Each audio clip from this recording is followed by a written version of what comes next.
ambayo mabunge yote ya majimbo yameundwa katika mfumo huu.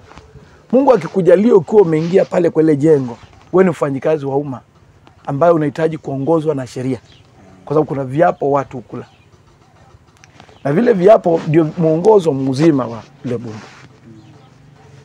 Katika bunge ile kuna mirengo miwili ukiwa umebahatika kuingia pale. Kuna mlengo wa serikali ambao uko na ulio wengi na mrengo walio wachache. Na huwa tunaanza kwa kungangana kuchagua speaker. Hapo mirengo huanza kujipanga. Na ikiwa imeenda hivyo na hii kuenda upande wako, speaker labda hukuweza kuna huwa mnakuta upande mwingine mko upinzani. Tuko pamoja. Na uhusishaji ule wa kibunge wa leadership unaenda kuambatana mfumo. Tuko pamoja. Na bunge la Taita Taveta aliongozwi kivyama. Nataka kusema hapa eti ile broad based. Hakuna hiyo. Bunge lile limeundwa katika mfumo wa kufahamikiana. Kwa sababu ili uendeshe bunge lazima uwe na wingi. Tulipotoka hapa tulikuwa na makusudio makubwa sana kumpa kaka yetu emeritus Mheshimiwa Tondo Akwe speaker, lakini ikashindikana. Kura kwa chache. Kura kinguvu hakuwa nayo. Na Waswahili wanasema if you cannot beat them, join them. Kama wewe umpiga, inua mkono. Tulibidi tuinue mkono. Na tulipoinua mkono tuliamua sasa hili tuweze kufaidi watu wetu, lazima tufanye kazi pamoja na wenzetu, na kukaingia mfumo. Tuliendelea na ikafika mahali ikawa kuna shida ya nani? Ya speaker. Swala la speaker, kuondolewa kwa speaker wa Wisdom Kazungu wakati huo si mpango uliopangwa, na ni mpango uliokuja kwa bunge karibia lote, kwa sababu kura zilipigwa na kura nyingi za Kazungu, ya Tondo ikiwa moja, ya Tarai ikiwa moja, na wakiwa wasemaji wakubwa kutengeneza huo mfumo wa kumuondoa Wisdom. Na ukawa ni uamuzi wa bunge kwamba Wisdom astahili kuwa speaker wa ile bunge. Also mfumo mzima na kura zikapigwa na ilikuwa ni wazi, ikalazimika kwa sababu ni namba, zikalazimika Mheshimiwa Kazungu aondolewe kama speaker.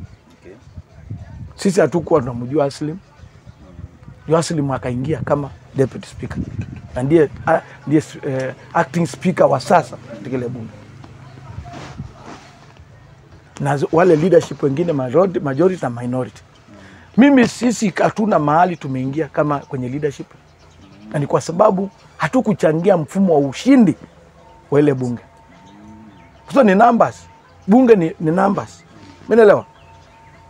So tumekuwa katika hali na haswa katika kuunda zile zinaitwa committees. Zile committees zinatengenezwa na leadership. Na je, uko katika mrengo wa leadership? Kama unaelewa. Na mrengo wa leadership huo ndio napanga katika selection committee ambao mimi siko. Ndio napanga huyu akue hapa kwa hizo committee, kuambatana na ability ya mtu. Tuko pamoja. Haya madai ya MMC. Nataka na kujibu tu.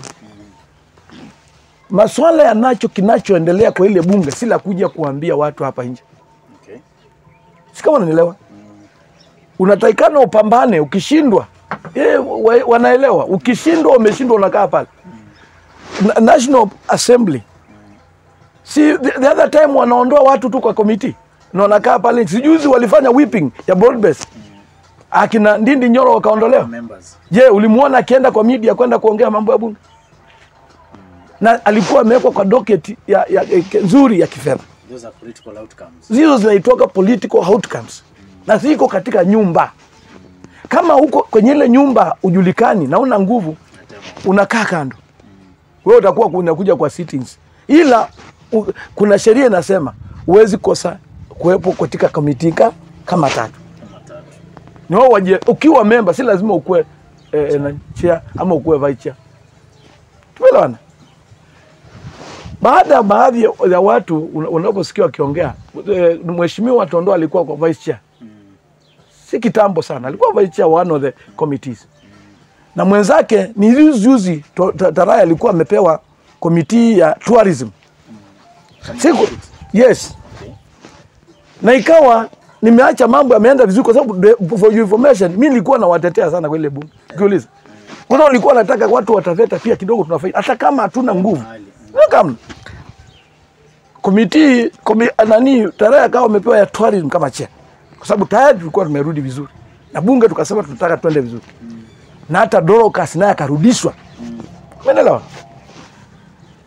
Na pia wengine wakabahatika wakapata trip ya kwenda majuu. Sikawa naelewa. Okay. Ikawa sasa kumerudi vizuri. Mimi kwa mshangao wangu nilishangaa tukiwa Mombasa. Nasikia kuna watu wamerudi wanapanga mpango wa broad based ya kuondoa majority. Kukawa kuna mpango kumuondoa majority. Sikuwa nimefahamishwa. Pesa ilikuwa imetoka wapi na mpango mzima ulikuwa umepangwa. Okay. Na mcheza sinema mmoja si mwingine ni huyo Tondo. Okay. Ndiye alikusanya wale wengine akakusanya majamaa usiku. Wengine wakaletwa usiku na msukumo wa kifedha.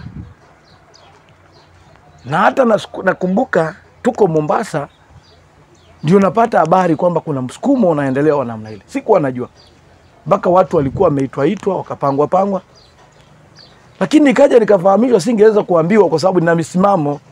Kuna vitu hizo niletea za kipumbavu. Kwa hiyo ukaekwa nje ya deal. Nikaekwa nje ya deal. Na mimi nikasema this is dead on arrival kwa sababu mimi najua. Naelewa ile nyumba vile ilivyo kwa sababu ukiwa mwanasiasa lazima ujue kusoma cards. Ujue kusoma vile mambo ilivyo. So waliposukuma ile kitu ikafika mahali ikatoka. Ile kambi watu wakaipima wakaiangalia wakaona hii haina majority. Wakaduka wakamwacha. Walipomwacha wale waliokuwa wanapanga hiyo, wewe mtu anayekupanga kukuondoa katika cheo unafanyaga nini? Rais kila siku, rais mheshimiwa Ruto saa hizi kila siku anageuza baraza lake. Nani analalamika?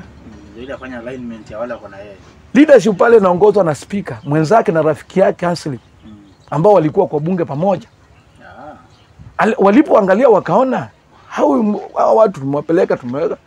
Mimi niliona wanaambia Kimuyu bwana sisi tumechoka.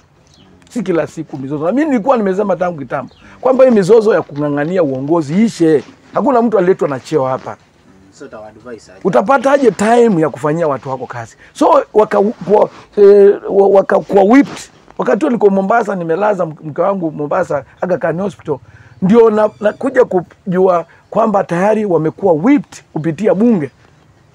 Watu wakaondolewa katika nini? Makamati. Katika hizo kamati zote. Walipoondolewa katika zile kamati na pia kulikuwa na tetesi kwamba walikuwa kuna vitisho vilikuwa vinajitokeza kwamba kuna impeachment ya governor ilikuwa inapangwa. Kitu ambacho ilikuwa inapangwa na bunge, kitu ambacho hakikuwa. Incitement. Kitu ambacho na ambapo hiyo yote mipango yote ilipo flop ndio ilileta whipping hii. Ilipoleta hii wakaondolewa ukiondolewa katika kamati za bunge unalilia nani? Unaenda pale nje kupiga kelele.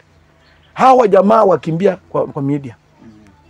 Wakaenda wakaita Citizen, wakaita media. Ni kuna waki wa kuenda kwa media na kuongea na media. Lakini kuna vitu vingine uwezi fanya ukiongea juu ya bunge. Kama una nini?